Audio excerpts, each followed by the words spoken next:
আজকে মেহমান আসছিল বাসার ভিতরে, এই জন্য আম্মু চাচ্ছিল গরুর মাংস রান্না করতে, আরও পোলাও এগুলা রান্না করতে। তো প্রথমে কড়াই বসিয়ে দিল, ওতে আবার গরুর মাংস দিয়ে দিল 1/2 কেজি।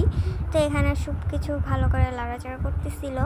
এটা কিন্তু প্রথমে সিদ্ধ করে নিয়েছে প্রেশার কুকারে, তারপরে এই সিদ্ধ করা গোস্ত দিয়ে দিয়েছে এর ভিতরে।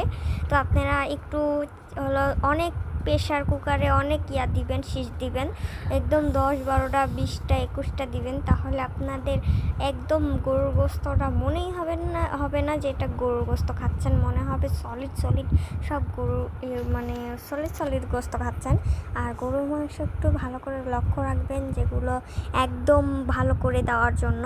তো এই যে ঢাকনাটা খুলে আবারও লাড়াচাড়া করে দিচ্ছে, ভালো করে লাড়াচাড়া করতে হবে যাতে এই হলো যে সুন্দর স্বাদ হয়। আর যতবার লাড়বেন ততবার কিন্তু তত স্বাদ হবে।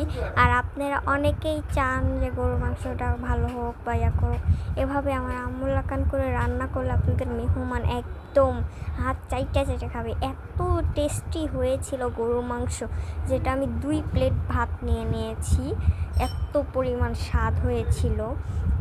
তো এর সাথে পোলাও এবং শসা, লেবু এগুলো লাগলে কি ভাই লাগে, ওয়াও সেই হবে যদি এইভাবে আপনারা বাসায় ট্রাই করেন আমার মায়ের মতো।